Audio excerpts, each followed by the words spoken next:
Hello everyone, my name is Connor and I'm the Music Fanatic, coming to you guys with part 2 of my top albums per decade from the year 1970 until the year 2019.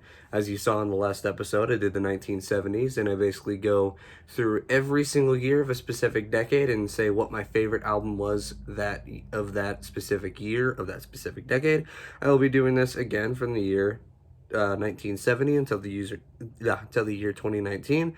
If you want to know the reason why, watch the last video and I'll explain why. So this episode is going to be the 1980s, the years of glam metal, new wave, post-punk, kind of punk rock, and synthesizers ruled the fucking airwaves. But most of that will not be on my list because it's my list. So without further ado, starting with the year 1980. So my pick for the year 1980 is by a band that the year previous, in the year 1979, released their final studio album with their original lead singer, who unfortunately passed away in the year 1979.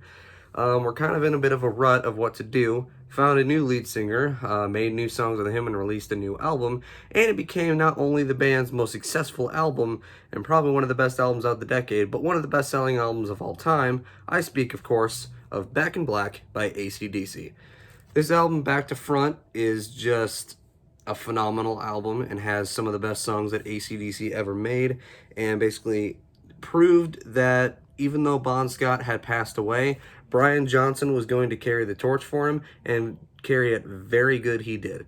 With songs like Back in Black, Hell's Bells, which starts off the album, Shoot to Thrill, which is my favorite song by AC/DC, and You Shook Me All Night Long, and Rock and Roll Ain't Noise Pollution.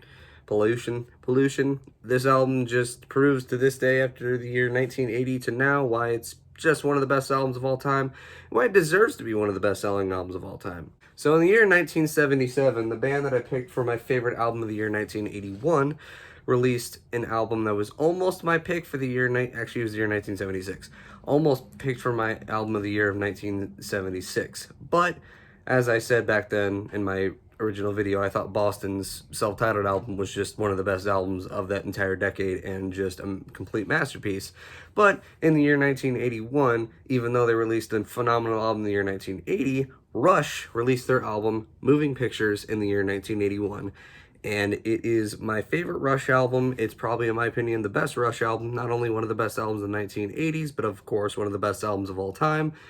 I only really need to say the first side of the album. You already know how good this album is. Tom Sawyer, Red Barchetta, YYZ, and Limelight. And that's the first side, and that's 4 of some of the best songs Rush ever made. I already said that in my vinyl update video, but I still stand by it.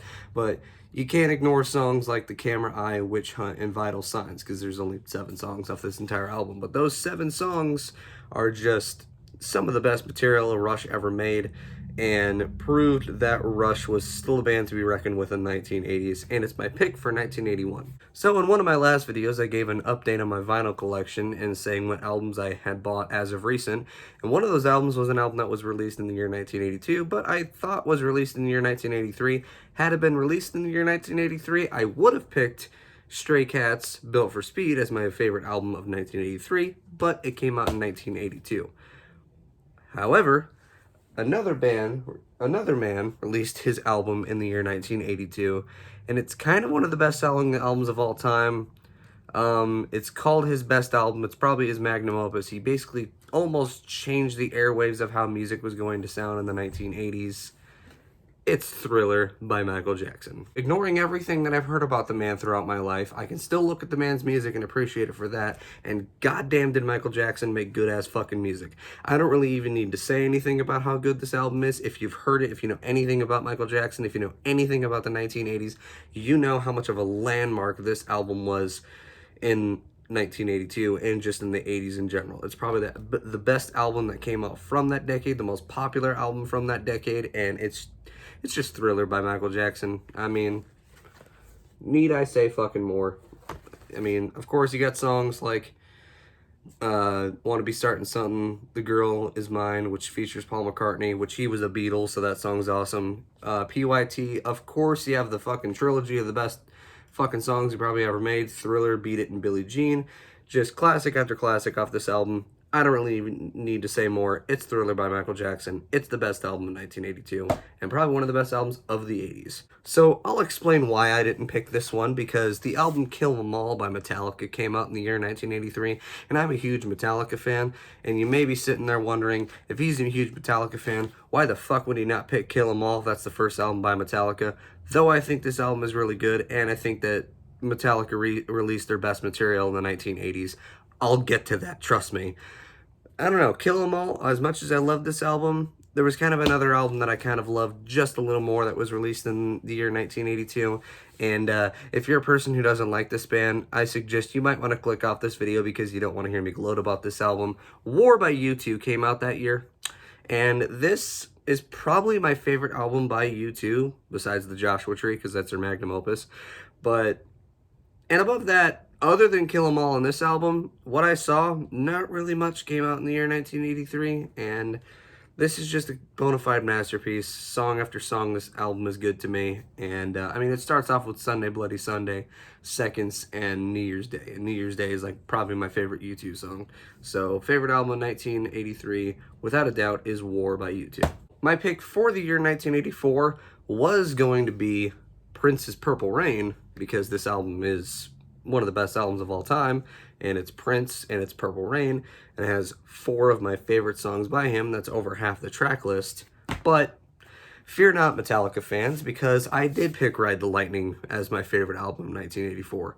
It's the second album by Metallica, obviously, if you know that as a Metallica fan, and just song after song, this album is just a bona fide masterpiece. Some of the best and most known songs that Metallica ever made, obviously, like For Whom the Bell Tolls, Fade to Black, Ride the Lightning, and Creeping Death. But I mean, you also have just a little bit of some, I like to call hidden gem songs, even though most all Metallica fans know these songs, like Trapped Under Ice, which I think is actually my favorite song off this entire album. Escape is kind of a bit of a strange sounding song when you know Metallica, but it's still really good. And it ends with the Call of Cthulhu, or Cthulhu, however you want to pronounce it, and that's one of the best instrumentals ever made, and it starts off with a fucking bang with the goddamn song Fight Fire with Fire, which is probably the fastest and thrashiest song that Metallica ever made in their entire discography. Just Ride the Lightning by Metallica is one of the best Metallica albums, and it's the best album in 1984, and it's my favorite album in 1984. 1985 is actually an album that I don't own on any physical copy, but I'm working on it.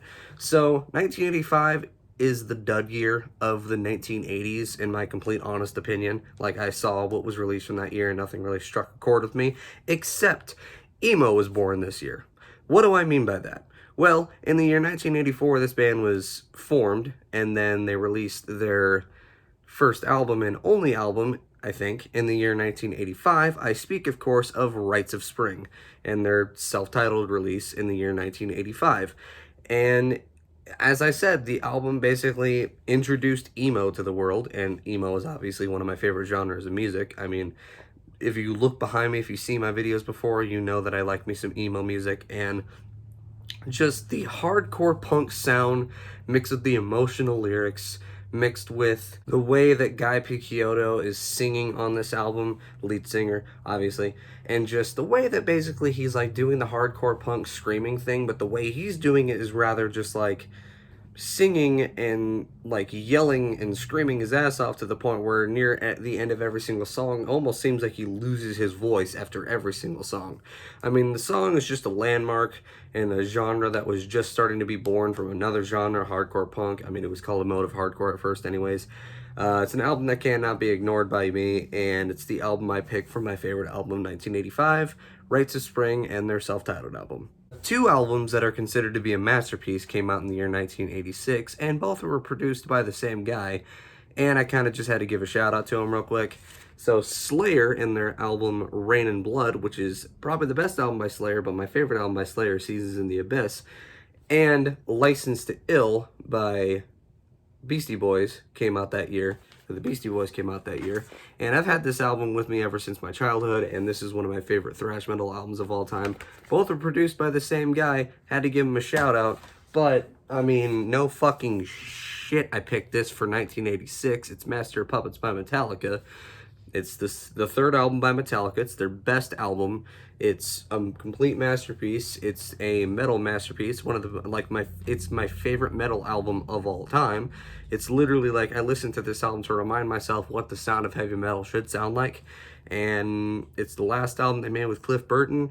And I don't know. I don't really know what to say about this album. I already reviewed it. If you want to see more of my thoughts, I reviewed this album. So my pick for 1986, Master of Puppets by Metallica. Though I said The Joshua Tree by U2 is my favorite album by them, and like I think it's their magnum opus and their best album, it's not my pick for my favorite album of the year 1987, actually. Want to know another album that's my pick? Really, Car? Not my pick for the year 1987, Guns N' Roses' Appetite for Destruction. In fact, it's not even an honorable mention, to be completely honest, because I've realized the older I get, the less I like Guns N' Roses, unfortunately. I like everybody in the band. I know I'm a hypocrite by having a Motley Crue poster behind me. By the way, why are they back? And that I have this, and I don't have anything about Guns N' Roses. It's just, Guns N' Roses really just never did it for me. I might explain that in another video. But another album came out in the year 1987, and it's my favorite album by Michael Jackson, Bad. I go back to this album all the time. It has my favorite songs by him, like the song Bad, The Way You Make Me Feel, Speed Demon, Another Part of Me, I love that song, Man in the Mirror, Just Can't Stop Loving You. Dirty Diana, Smooth Criminal, it just has, in my opinion, some of his best songs, some of his best work, and I think it's his best album, to be completely honest. It's my favorite album by him, arguably. Thriller's his best album. This is my favorite album by him. Best album of 87, and my favorite album of 87, Bad by Michael Jackson. Metallica shows up 3 times on this list. I mean, it's Injustice for All. It's the first album with Jason Newsted, even though you can't fucking hear him on the album. That's the only downside of this album. Sure, there's some mixing issues. I don't really give a shit about that, though, because this album sounds heavy as hell. My only gripe about this album is that you can't hear the bass. Other than that, it has some of Metallica's best work, and my second favorite song by Metallica, The Shortest Straw, is on this album, and it is the first of the first 4 albums by Metallica to actually be on double disc LP when it comes to vinyl, because of how long the songs are. I mean, the song Injustice for All is almost 10 minutes long, and well, never mind, it's almost 8 minutes, but it's by far one of the longest Metallica albums until later years. But yeah, Injustice for All by Metallica. Metallica shows up 3 times in 1 decade. I think they're the only band of this entire list that I've made that shows up 3 times in this same exact decade, but that's because Metallica shined bright in the 1980s most. My original pick of the year, 1989, was actually the first album by the band that would go on to change the 90s, and you'll see that in my 90s episode. The first album by Nirvana, Bleach. My other pick was going to be 9 Inch Nails and their album Pretty Hate Machine, because a lot of actually pretty good albums came out in the year 1989, but if there's one band that we kind of got to give it up to for the sound of the 1990s, and one of the most influential bands in that genre, and one of my favorite alternative rock bands, the Pixies released their album Doolittle that year, and BestEverAlbums.com actually says that this is the best album of the 80s entirely. I mean, I love this album to death, don't get me wrong, but I mean, so much other stuff came out in the 80s, and this came out in 89. I don't know if the ending year of a decade can really encapsulate the whole entire year, especially since this was basically like a precursor to the 90s, but I mean, this album really speaks for itself.